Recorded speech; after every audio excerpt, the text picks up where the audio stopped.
title of the book is a mystery to me. Why the end of democracy? Do you feel the democracy will soon be a political system of the past? The meaning of the title is twofold.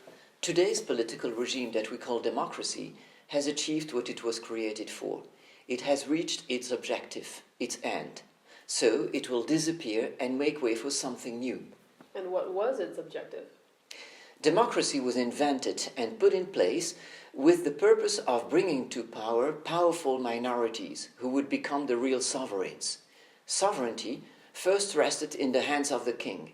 It was then transferred into the hands of powerful and wealthy minorities, first with the English Revolution, after which the people sitting in the parliament became the beneficiaries of that transfer, then with the French Revolution. Today, the transfer has been fully accomplished. Those who exert political power, those who are elected and speak on television, are themselves controlled by more powerful people who operate from behind the screen. Who are there? They are money powers, banks, oil companies, pharmaceutical companies, weapons producers, and ideological groups. They rule today's society. They decide the main policies, the main laws, the main nominations. But rulers and members of parliaments are elected. Yes, they are. But that does not mean anything. Parliamentarian democracy needs to keep some rights alive. Elections, polls, television debates, just to let people believe they still participate. In reality, once elected, politicians don't want to listen to the voters anymore. They just ignore them. What politicians expect from voters is legitimacy. Anytime a politician is questioned about his decisions or indecision, he can ultimately reply that he was elected and that he represents the will of the people. And that is enough to stop all questioning. But in the election process, I do choose the people I vote for, and I choose them of my own free will.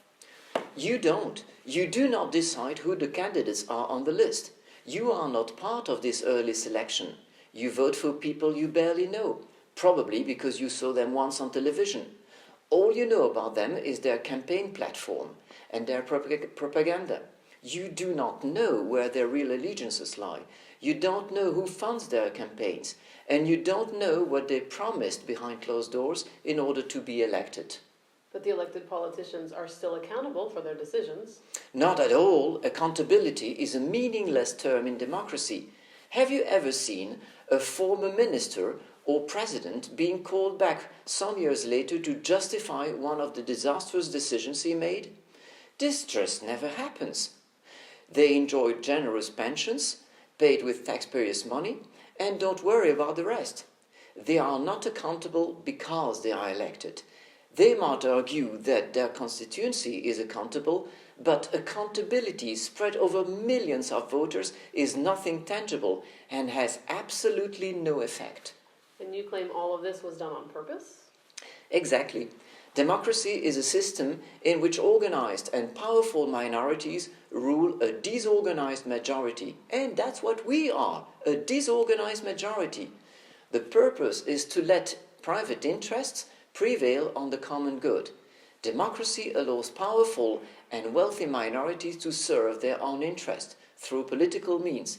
It gives them access to public funding and law passing.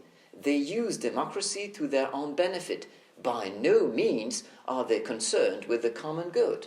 And how do you define the common good? Well, the common good is not just the sum of all individual interests, because you cannot add together opposing individual interests. The common good is above the individual interests. It is something common to all.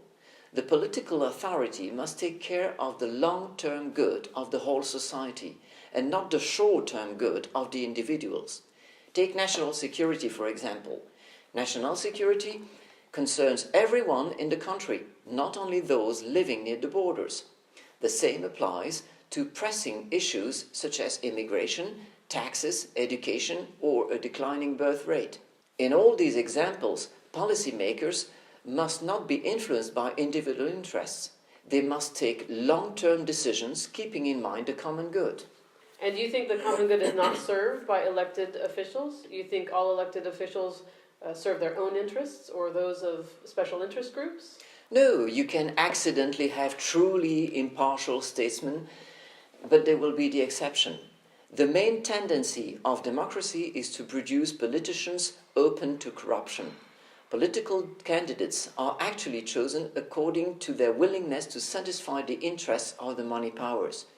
Then, once elected, they are corruptible because they want to take full advantage of the power they enjoy during their short tenure.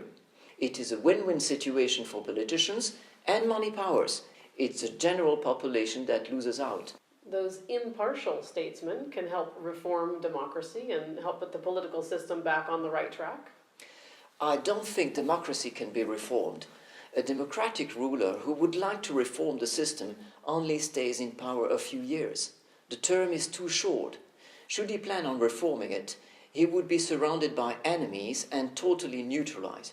Look at Donald Trump. He probably overestimated his margin of authority.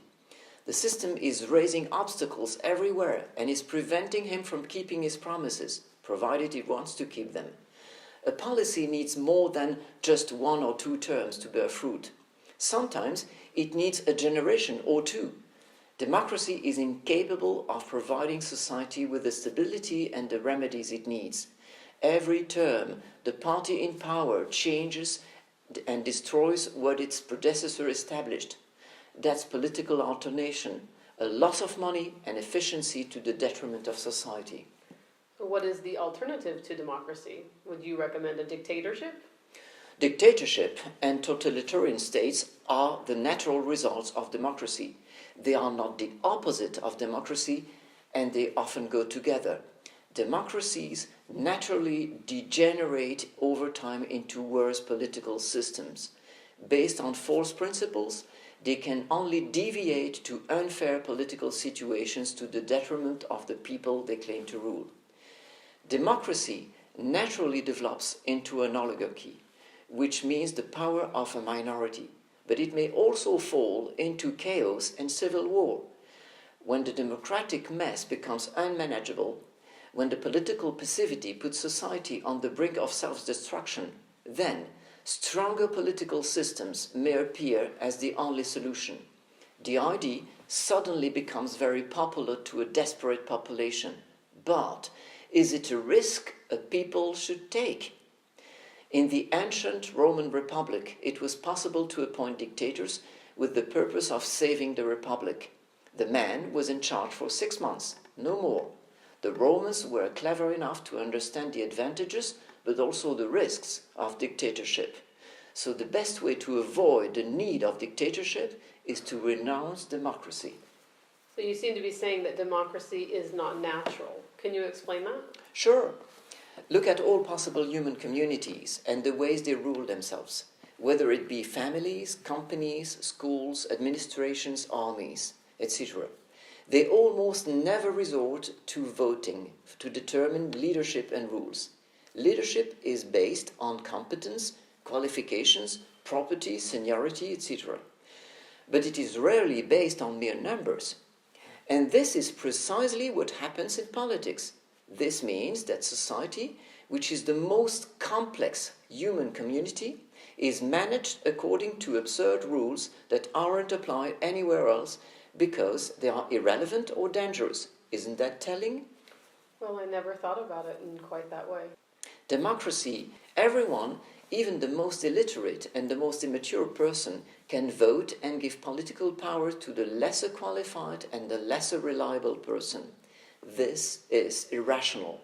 The man on whom the fate of millions of people depends could be someone you wouldn't give the time of day. And in a democracy, this man can be stupid, dishonest, corrupt, unqualified, and immoral. But not necessarily. Fair enough.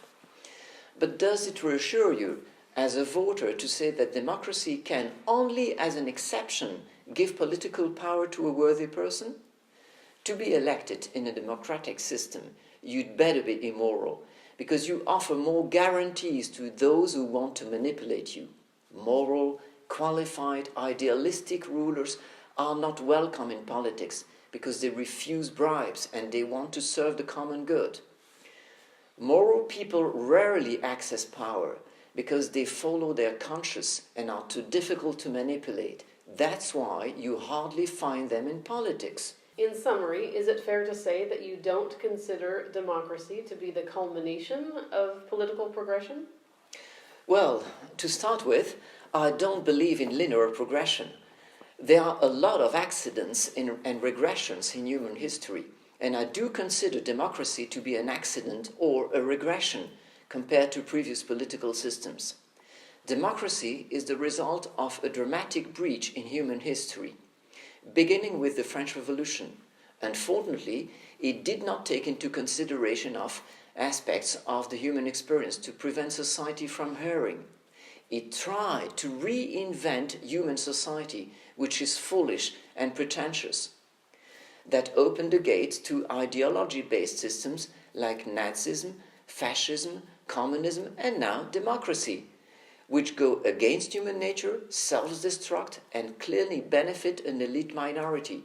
I think it is time for change. Do you have a specific change in mind? I do have some ideas. I'm currently working on a book which will present some possible changes to be made. It will essentially be a sequel of this book.